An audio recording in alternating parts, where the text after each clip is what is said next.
Well, good afternoon and welcome. It's great to welcome President Obama again on his 5th visit to the United Kingdom. Barack has been president for more than 7 years. I've been Prime Minister for nearly 6 years, and our two countries have been working together through some of the most difficult and troubled global times. We face the aftermath of the banking crisis, the need to revive growth and create jobs in our economies, new threats to our security from Russia in the east to the rise of Islamist terrorism in the south, and of course huge global challenges like Ebola and climate change. And through it all, the strong and essential partnership between our nations has never been more important. When 70 years ago last month, Winston Churchill first described the special relationship, it was not merely an enduring expression of friendship, it was a way of working together. It was about two nations, kindred spirits, who share the same values and so often the same approaches to the many issues that we face. And just as for our predecessors, that has been true for Barack and me, whether we've been working to deliver economic security, national security, or new emerging challenges. And today we've been discussing all three. On economic security, we've succeeded in getting our economies growing and creating jobs for our people. The global economy still faces serious challenges, but last year Britain and the United States were the two fastest growing major economies in the world. And we both know just how important trade deals are in driving global growth. So Barack and I remain among the most determined to achieve our vision of a US-EU trade deal. And we're working hard to push this forward because it would add billions to our economies and set the standards for the rest of the world to follow.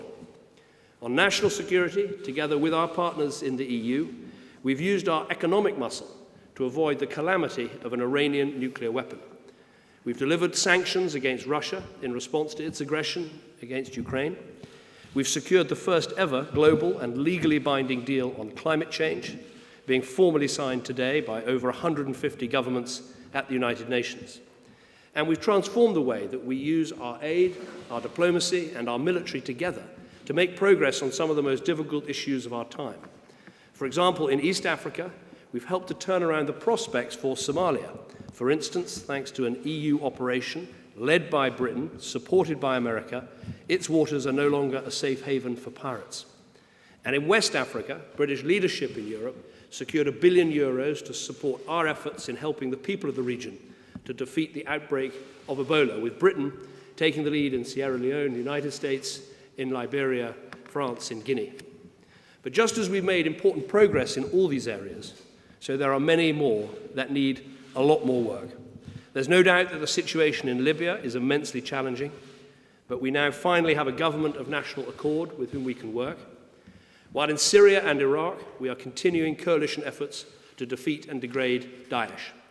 More than 25,000 Daesh fighters have now been killed, over 600 in the last month alone, with the total number of Daesh fighters now estimated to be at its lowest for about 2 years. The Iraqi security forces are steadily pushing Daesh out of its territory, this week almost entirely clearing them out of the town of Hit.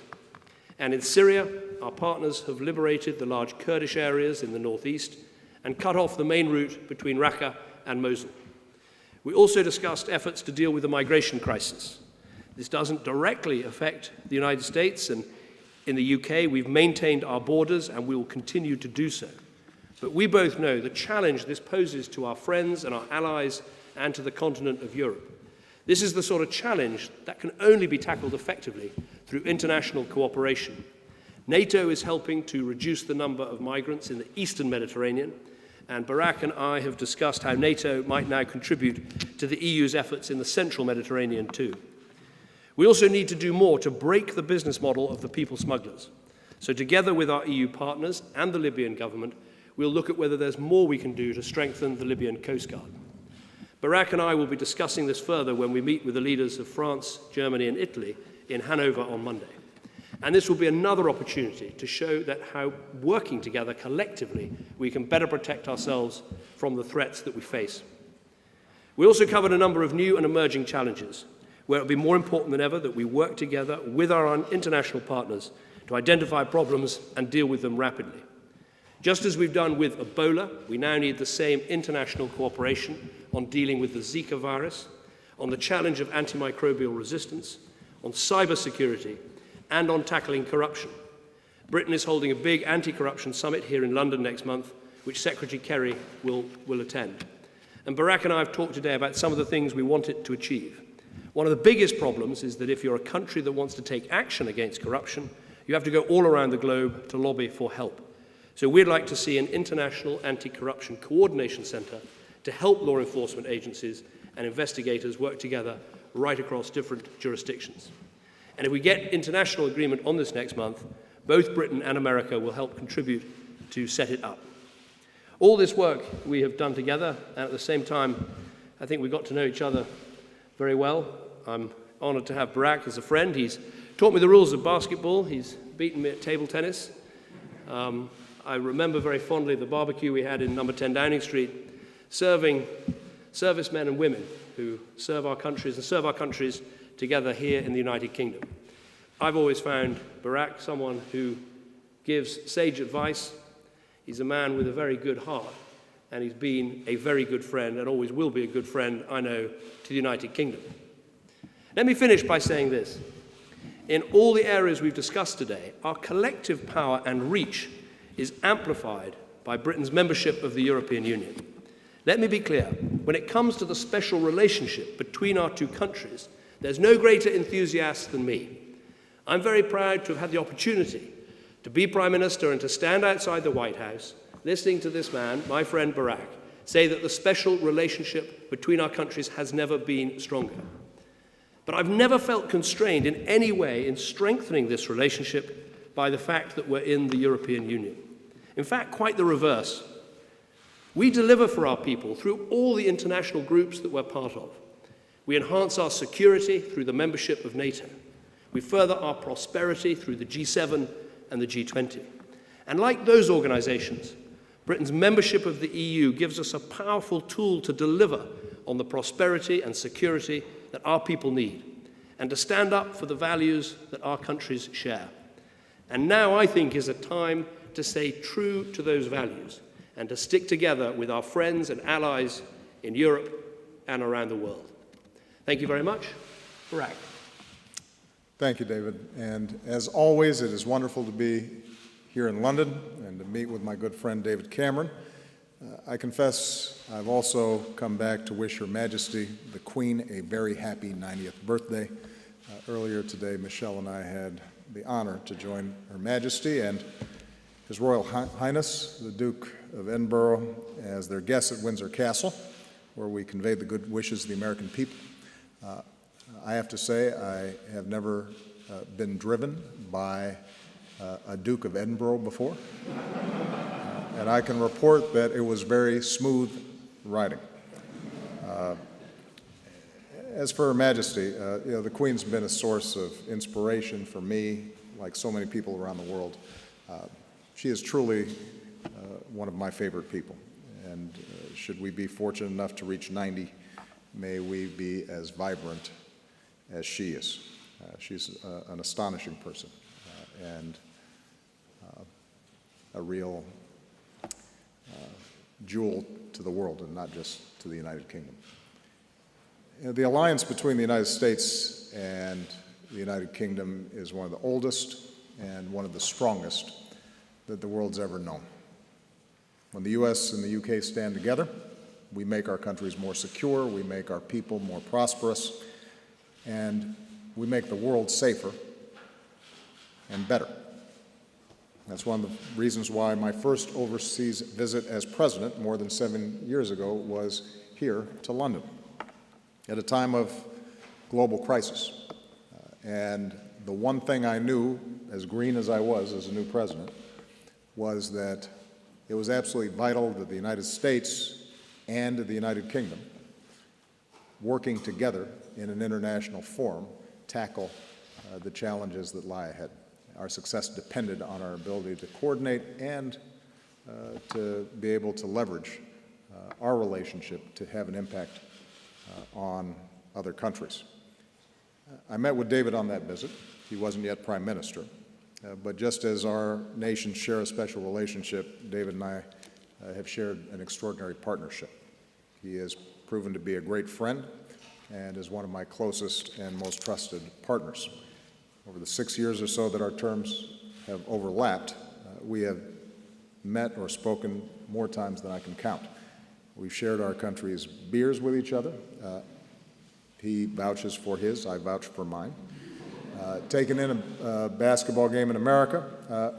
David, I think you should recall we were actually partners in that ping pong game. And we lost to some school children. I can't remember whether they were 8 or 10, but they were decidedly shorter than we were, and they whooped us. Samantha and Michelle, our better halves, have become good friends as well. And it's the depth and the breadth of that special relationship that has helped us tackle some of the most daunting challenges of our time. Around the world, our joint efforts, as David mentioned, have stopped the outbreak of Ebola, helped Iran from obtaining a nuclear weapon, forged a climate agreement in Paris that hopefully will help to protect our planet for future generations. And today, on Earth Day, our governments, along with about 170 others, are in New York to sign that agreement. And the U.S. is committed to formally joining it this year, which should help it take effect years earlier than anybody expected. We also discussed the full array of challenges to our shared security. We remain resolute in our efforts to prevent terrorist attacks against our people and to continue the progress that we've made in rolling back and ultimately defeating ISIL. Our forces, as David mentioned, are systematically degrading ISIL's finances and safe havens and removing its top leaders from the battlefield. And we've got to keep working to improve security and information sharing across Europe and to stem the flow of foreign fighters into and out of Syria. We discussed our efforts to resolve political conflicts in the Middle East, from Yemen to Syria to Libya, in order to increase the prospects for stability. In Libya, going forward, we have an opportunity to support a new government and help Libyans root out extremist elements. In Syria, as challenging as it is, we still need to see more progress towards an enduring ceasefire, and we continue to push for greater humanitarian access to the people who need it most. We have to continue to invest in NATO so that we can meet our overseas commitments from Afghanistan to the Aegean. We have to resolve the conflict in the Ukraine and reassure allies who are rightly concerned about Russian aggression.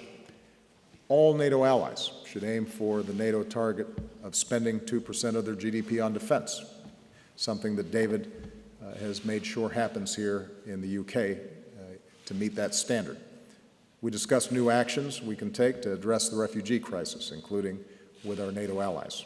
And because a strong defense relies on more than just military spending, but on helping to unleash the potential of others to live freer and more prosperous lives, I want to thank the people of the United Kingdom for their extraordinary generosity as one of the world's foremost donors of humanitarian aid. We talked about promoting jobs and stronger growth through increased transatlantic trade and investment so that our young people can achieve greater opportunity and prosperity. And yes, the Prime Minister and I discussed the upcoming referendum here on whether or not the UK should remain part of the European Union. Let me be clear. Ultimately, this is something that the British voters have to decide for themselves. But as part of our special relationship, part of being friends is to be honest and to let you know what I think. And speaking honestly, the outcome of that decision is a matter of deep interest to the United States because it affects our prospects as well. The United States wants a strong United Kingdom as a partner. And the United Kingdom is at its best when it's helping to lead a strong Europe. It leverages UK power to be part of the European Union. As I wrote in the op-ed here today, I don't believe the EU moderates British influence in the world, it magnifies it. The EU has helped to spread British values and practices across the continent. The single market brings extraordinary economic benefits to the United Kingdom. And that ends up being good for America because we're more prosperous when one of our best friends and closest allies has a strong, stable, growing economy. Americans want Britain's influence to grow, including within Europe. The fact is, in today's world, no nation is immune to the challenges that David and I just discussed. And in today's world, solving them requires collective action. All of us cherish our sovereignty. My country is pretty vocal about that. But the U.S. also recognizes that we strengthen our security through our membership in NATO. We strengthen our prosperity through organizations like the G7 and the G20. And I believe the UK strengthens both our collective security and prosperity through the EU. In the 21st century, the nations that make their presence felt on the world stage aren't the nations that go it alone, but the nations that team up to aggregate their power and multiply their influence. And precisely because Britain's values and institutions are so strong and so sound, we want to make sure that that influence is heard, that it's felt, that it influences how other countries think about critical issues. We have confidence that when the UK is involved in a problem, that they're going to help solve it in the right way. That's why the United States cares about this. You know, for centuries, Europe was marked by war and by violence. The architecture that our two countries helped build with the EU has provided the foundation for decades of relative peace and prosperity on that continent. What a remarkable legacy. A legacy born in part out of what took place in this building. Before we walked out, I happened to see Enigma on display. And that was a reminder of the incredible innovation and collaboration of the Allies in World War II, and the fact that neither of us could have won that alone. And in the same way, after World War II, we built out the international institutions that, yes, occasionally constrained us. But we willingly allowed those constraints because we understood that by doing so, we were able to institutionalize and internationalize the basic values of rule of law and freedom and democracy that would benefit our citizens as well as people around the world. Yeah, I think there's a British poet who once said, "No man's an island." Even an island as beautiful as this. We're stronger together. And if we continue to tackle our challenges together, then future generations will look back on ours, just as we look back on the previous generation of English and American citizens who worked so hard to make this world safer and more secure and more prosperous. And they'll say that we did our part. And that's important. That's important not just here. That's important in the United States as well. Thanks. Thank you very much. Right, we've got some questions. We're going to start with a question from the British press. We'll have Chris Shipp from ITV. Thank you very much, Prime Minister. Chris Shipp from ITV News.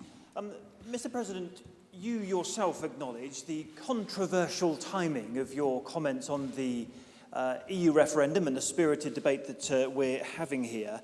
And I think you're right. In the weeks before your arrival here, Leave campaigners have said that you're acting hypocritically. America would not accept the loss of sovereignty that we have to accept as part of the EU. America would not accept the levels of immigration from Mexico that we have to accept from the EU. And therefore, in various degrees of politeness, they have said to you that you should really keep your views to yourself. With that in mind, Mr. President, do you still think it was the right decision to intervene in this debate? And can I ask you this, crucially, what happens if the UK does decide in June to leave the European Union? Well, first of all, let me repeat. This is a decision for the people of the United Kingdom to make. I'm not coming here to fix any votes. I'm not casting a vote myself. I'm offering my opinion. And in democracies, everybody should want more information, not less. And you shouldn't be afraid to hear an argument being made. That's not a threat. That should enhance the debate, particularly because my understanding is that some of the folks on the other side have been ascribing to the United States certain actions we'll take if the UK does leave the EU. So they say, for example, that, well, we'll just cut our own trade deals with the United States. So they're voicing an opinion about what the United States is going to do. I figured you might want to hear from the President of the United States what I think the United States is going to do. And on that matter, for example, I think it's fair to say that maybe some point down the line there might be a UK-US trade agreement, but it's not going to happen anytime soon because our focus is in negotiating with a big bloc, the European Union, to get a trade agreement done. And UK is going to be in the back of the queue, not because we don't have a special relationship, but because given the heavy lift on any trade agreement, us having access to a big market with a lot of countries rather than trying to do piecemeal trade agreements is hugely inefficient. Now, to the subject at hand, obviously the United States is in a different hemisphere, different circumstances, has different sets of relationships with its neighbors than the UK does. But I can tell you this, if right now I've got access to a massive market where I sell 44% of my exports, and now I'm thinking about leaving the organization that gives me access to that market and that is responsible for millions of jobs in my country and responsible for an enormous amount of commerce and upon which a lot of businesses depend, that's not something I'd probably do. And what I'm trying to describe is a broader principle, which is in our own ways. I mean, we don't have a common market in the Americas, but in all sorts of ways, the United States constrains itself in order to bind everyone under a common set of norms and rules that makes everybody more prosperous. That's what we built after World War II. The United States and the UK designed a set of institutions, whether it was the United Nations or the Bretton Woods structure, IMF, World Bank, NATO, across the board. Now that, to some degree, constrained our freedom to operate. It meant that occasionally we had to deal with some bureaucracy. It meant that on occasion we have to persuade other countries, and we don't get 100% of what we want in each case, but we knew that by doing so, everybody was going to be better off, partly because the norms and rules that were put in place were reflective of what we believe. If there were more free markets around the world and an orderly financial system, we knew we could operate in that environment. If we had collective defense treaties through NATO, we understood that we could formalize an architecture that would deter aggression rather than us having piecemeal to put together alliances to defeat aggression after it already started. And that principle is what's at stake here. And the last point I'll make on this, until I get the next question, I suspect, is that, as David said, this magnifies the power of the UK. It doesn't diminish it. On just about every issue, what happens in Europe is going to have an impact here. And what happens in Europe is going to have an impact in the United States. We just discussed, for example, the refugee and the migration crisis.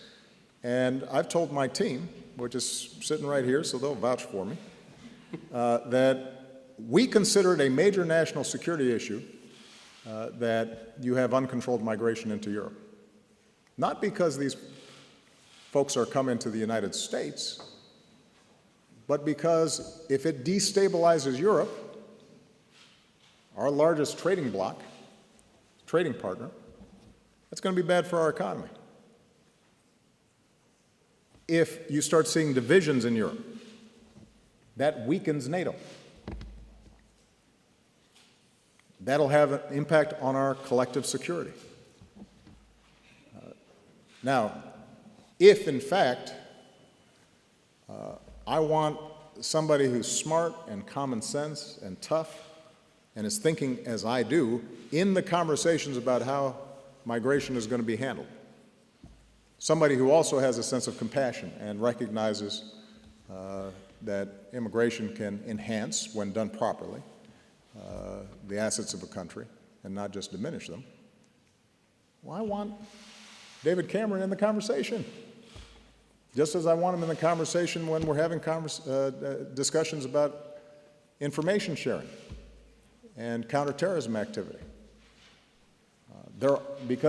Precisely because I have a confidence in the UK, and I know that if we're not working effectively with Paris or Brussels, then those attacks are going to migrate to the United States and to London.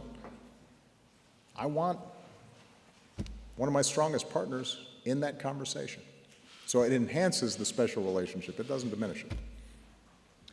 Let me just make, Chris, one point in response to that. I mean, this is our choice, nobody else's, the sovereign choice of the British people. But as we make that choice, it surely makes sense to listen to what our friends think, to listen to their opinion, to listen to their views, and that's what Barack's been talking about today. But it's also worth remembering as we make this choice, it's a British choice about the British membership of the European Union. We're not being asked to make a choice about whether we support the German style of membership or the Italian style of membership. Britain has a special status in the European Union. We're in the single market, we're not part of the single currency. We're able to travel and live and work in other European countries, but we've maintained our borders because we're not in the Schengen no-border zone. And on this vital issue of trade, where Barack has made such a clear statement, we should remember why we are currently negotiating this biggest trade deal in the whole world and in the whole world's history between the European Union and the United States. It's because Britain played an absolutely leading part in pushing for those talks to get going. Indeed, we announced them at the G8 in Northern Ireland when Britain was in the chair of that organization. We set the agenda for what could be an absolutely game-changing trade deal for jobs, for investment, because we were part of this organization. So I just want to add those important points. I think we have a US question now. Justin Singh. Thanks, Mr. President. Following on that, do you think that between Brexit and the migration issue, European unity is at a crisis point?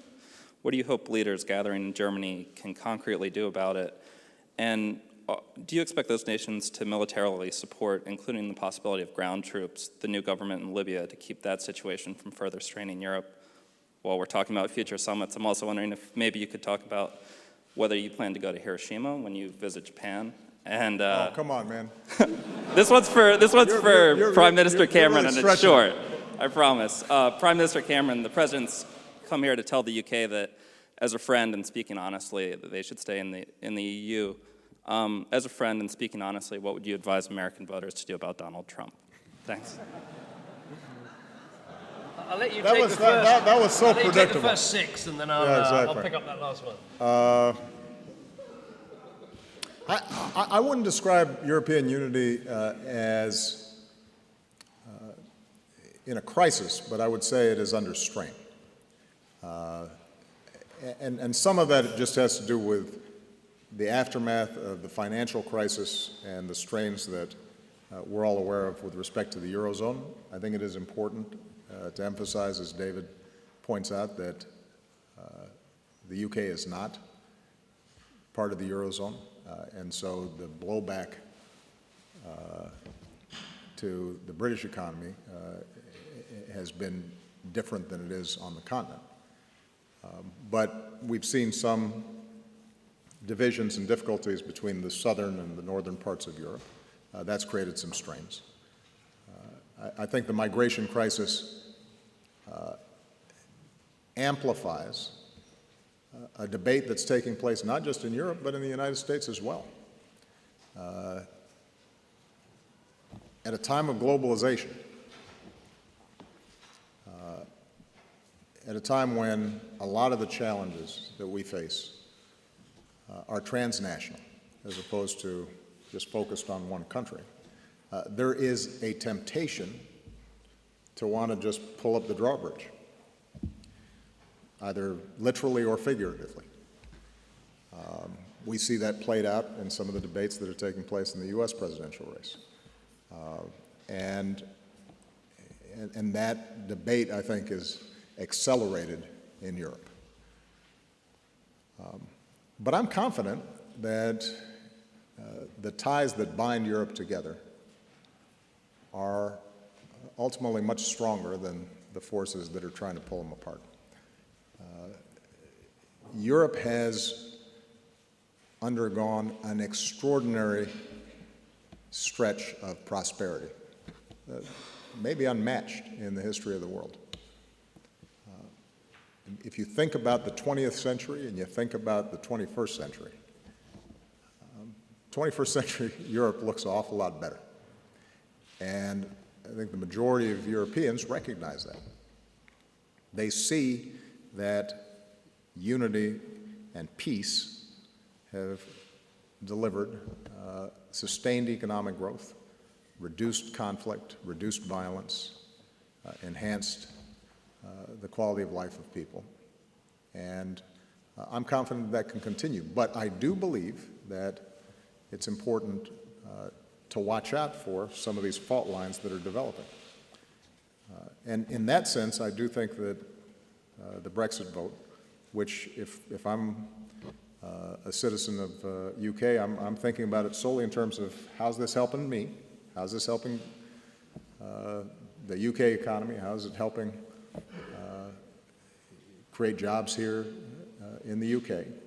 That's the right way to think about it. But I do also think that this vote will send a signal that is relevant about whether the kind of prosperity that we've built together is going to continue, or whether the forces of division end up being more prominent. And that's why that's part of the reason why it's relevant to the United States, and why I have had the temerity to weigh in on it. What were your 4 other questions? I've got to figure I knocked out 2 through that answer. With respect to Libya, both David and I discussed our commitment to try to assist this nascent government. And it's a challenge, but there are people in this government of national accord that are genuinely committed to building back up a state. That's something we desperately want because both the United States and the United Kingdom, but also a number of our other allies, are more than prepared to invest in helping create border security in Libya and helping to drive out terrorists inside of Libya and trying to make sure that what could be a thriving society, relatively small population, a lot of resources, this is not an issue where we should have to subsidize Libya. They're actually much better positioned than some other countries that we've been helping. If they can just get their act together, and we want to help provide that technical assistance to get that done. There is no plans for ground troops in Libya. I don't think that's necessary. I don't think it would be welcomed by this new government. It would send the wrong signal. This is a matter of, can Libyans come together? What we can do is to provide them our expertise. What we can do is provide them training. What we can do is provide them a roadmap for how they can get basic services to their citizens and build up legitimacy. But I do think that the one area where both David and I are heavily committed is, as this progresses, we can't wait if ISIL is starting to get a foothold there. And so we are working not just with the Libyan government, but a lot of our international partners to make sure that we're getting the intelligence that we need, and in some cases taking actions to prevent ISIL from having another stronghold from which to launch attacks against Europe or against the United States. And I think you have to wait until I get to Asia to start asking me Asia questions. The question you asked me, look, this is not a general election. This is a referendum. And as Barak has explained, it's a referendum that affects, of course, the people of the United Kingdom very deeply, but it also does affect others in the European Union. It affects partners like America or Canada or Australia and New Zealand. And, you know, as I look around the world, it is hard to find, so far I haven't found one, a country that wishes Britain well, that thinks we ought to leave the European Union. And I think that's, again, it's our choice. We'll make the decision. We'll listen to all the arguments. People want the facts. They want the arguments. They want to know the consequences. And I'll try and lay those out, Prime Minister, as clearly as I can. But listening to our friends, listening to countries that wish us well, is part of the process and is a good thing to do. As for the American elections, I've made some comments in recent weeks and months. I don't think now is a moment to add to them or subtract from them. But I think just as a Prime Minister who's been through 2 general elections leading my party, you always look on at the US elections in awe of the scale of the process and the length of the process, and I marvel at anyone who's left standing at the end of it. Fortunately, we're term limited. So I too can look in awe at the process. We have another British question from Laura Koonsberg from the BBC. Thank you, Mr. President. You've made your views very plain on the fact that British voters should choose to stay in the EU. But in the interests of good friends always being honest, are you also saying that our decades-old special relationship that's been through so much would be fundamentally damaged and changed by our exit? If so, how? And do you have any sympathy with people who think this is none of your business? And Prime Minister, to you, if I may, some of your colleagues believe it's utterly wrong that you have dragged our closest ally into the EU referendum campaign. What do you say to them? And is it appropriate for the Mayor of London, Boris Johnson, to have brought up President Obama's Kenyan ancestry in the context of this debate? Well, there's a British question. Let me go first. I mean, first of all, questions for Boris are questions for Boris are questions for Boris. They're not questions for me. I don't have some special power over the President of the United States. Barak feels strongly about this and has said what he said.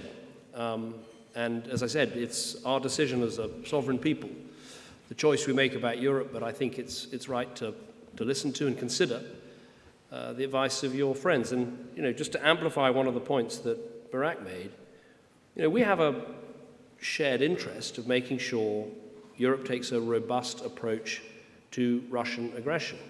And if you take those issues of the sanctions that we put in place through the European Union, I think I can put my hand on my heart and say that Britain played a really important role and continues to play an important role in making sure those sanctions were put in place and kept in place. I'm not sure it would have happened if we weren't there.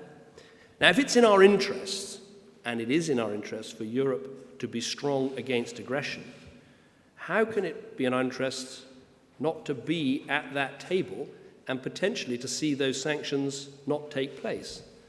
And I think it's been that working between Britain and the United States over this issue that has helped to make a big difference.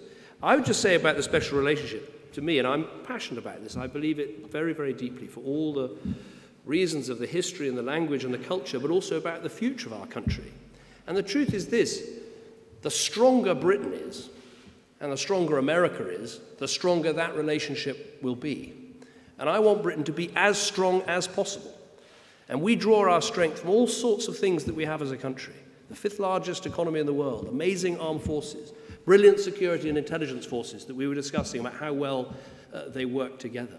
Incredibly talented people, brilliant universities, the fact that we're members of NATO, the G7, the G20, the Commonwealth. But we also draw strength and project power and project our values and protect our people and make our country wealthier and our people wealthier by being in the European Union. So I want Britain to be as strong as possible. And the stronger Britain is, the stronger that special relationship is, and the more that we can get done together to make sure that we have a world that promotes democracy and peace and human rights and the development that we want to see across the world. So to me, it's simple. Stronger Britain, stronger special relationship, that's in our interests, and that's in the interests of the United States of America as well. Let me start with Winston Churchill.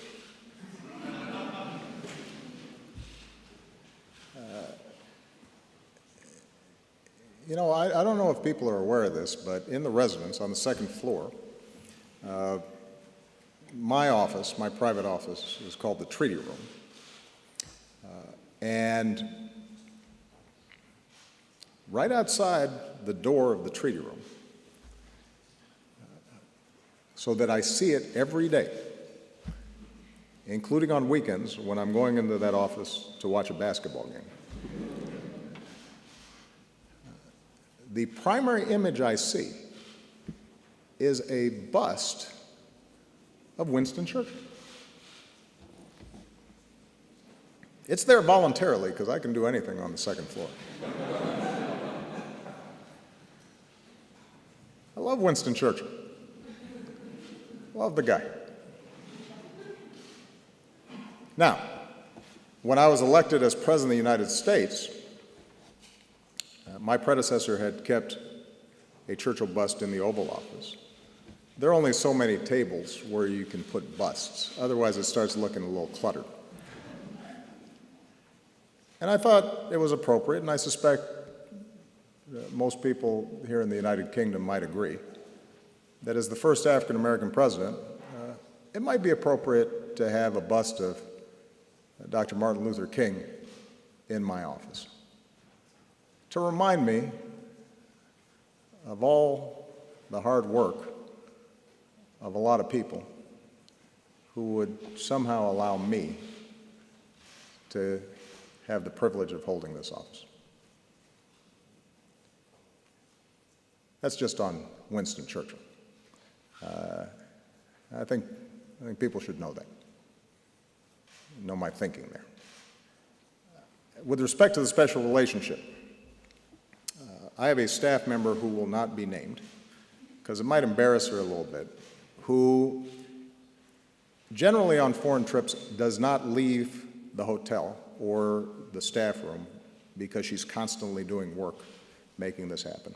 She has had one request the entire time that I have been president, and that is, could she accompany me to Windsor on the off chance that she might get a peek at Her Majesty, the Queen. And gracious as she is, Her Majesty actually had this person, along with a couple of others, lined up so that as we emerged from lunch,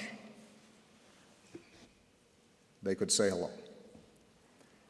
And this staff person, who is as tough as they come, almost fainted, and which was, I'm glad she didn't, because it would have caused an incident.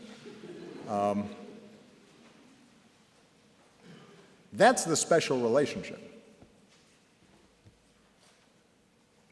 We are so bound together that nothing's going to impact the emotional and cultural and intellectual affinities between our two countries. So I don't come here suggesting in any way that that is impacted by a decision that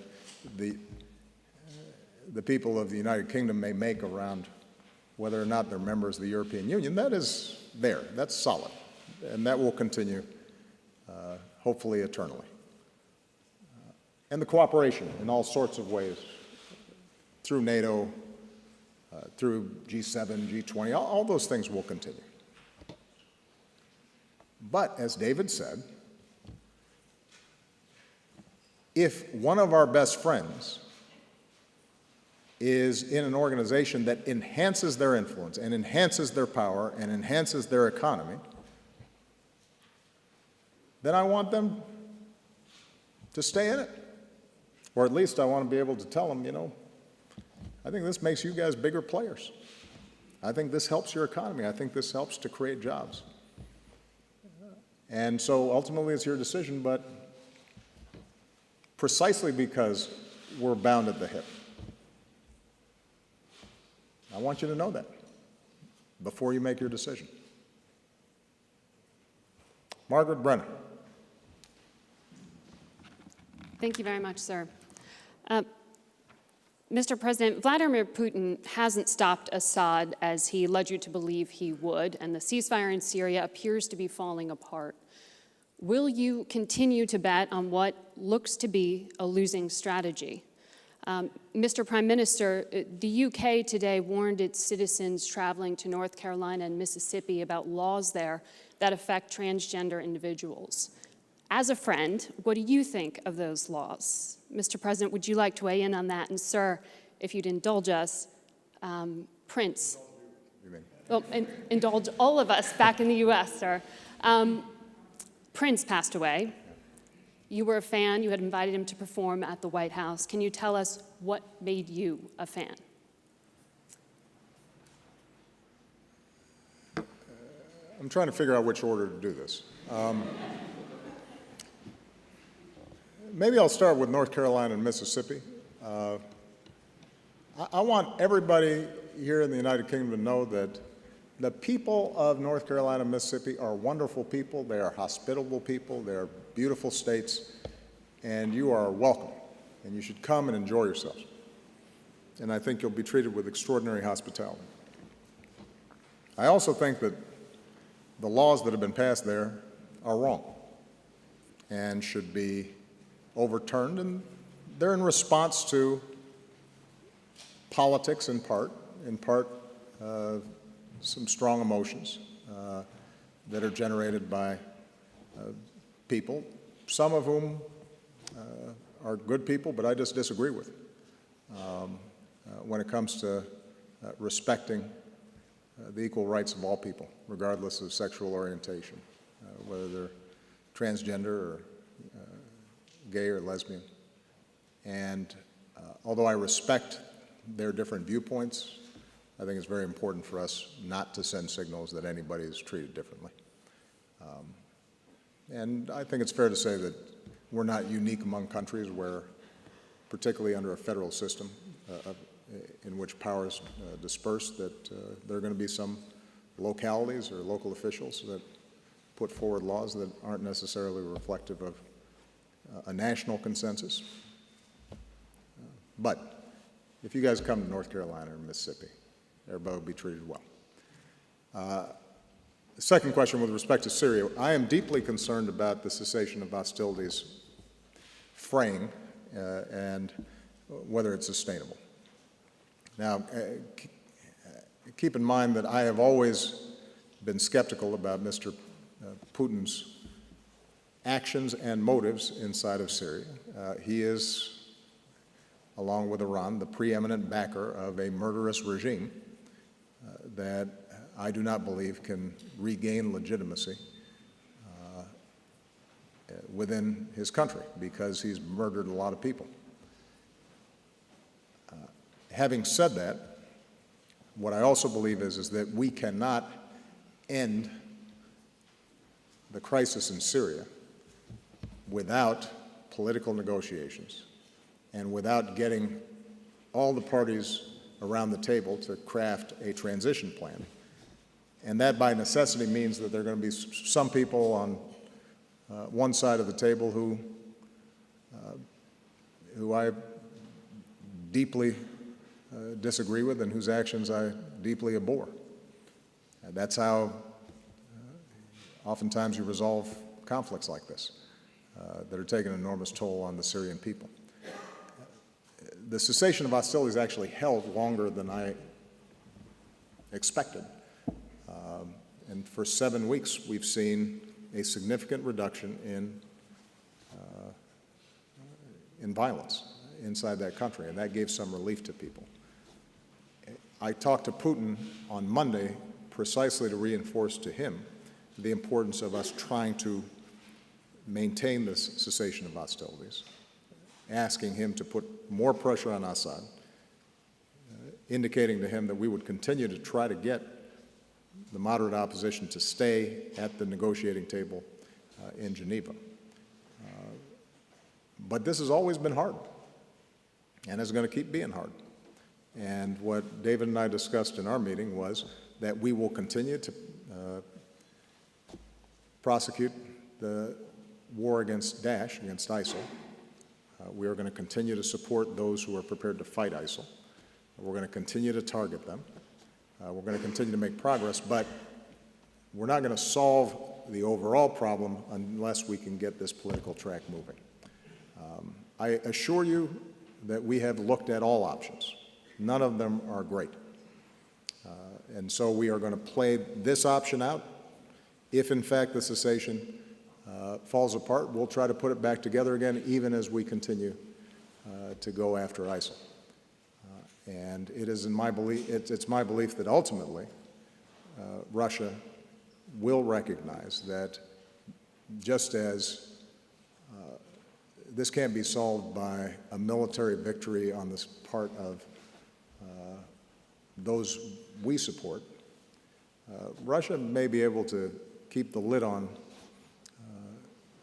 alongside Iran for a while, but if you don't have a legitimate government there, they will be bled as well. And that is not, that's not speculation on my part. I think the evidence all points in that direction. And finally, with respect to Prince, I love Prince because he put out great music, and he was a great performer. I didn't know him well. He came to perform at the White House last year and was extraordinary and creative and original and full of energy. And so it's a remarkable loss, and I'm staying at Winfield House, the U.S. Ambassador's residence. It so happens our ambassador has a turntable, and so this morning we played Purple Rain and Delirious just to get warmed up before we left the house for important bilateral meetings like this. It's a home of great music, and the ambassadors brought a lot of brilliant talent. Absolutely. And, let me just answer, I've been to North Carolina many years ago and enjoyed it. I've not yet made it to Mississippi, but one day I hope to. The guidance that we put out, the Foreign Office gives advice on travel, and it obviously deals with laws and situations as they are, and it tries to give that advice dispassionately, impartially, but it's very important that it does so, and it's something that a lot of attention is given to. Our view on any of these things is that we believe that we should be trying to use law to end discrimination rather than to embed it or enhance it, and that's something we're comfortable saying to countries and friends anywhere in the world. But obviously, the laws people pass is a matter for their own legislatures, but we make clear our own views about the importance of trying to end discrimination, and we've made some important steps forward in our own country on that front, which we're proud of. With that, All good? thank you very much. Thank you very much, everybody.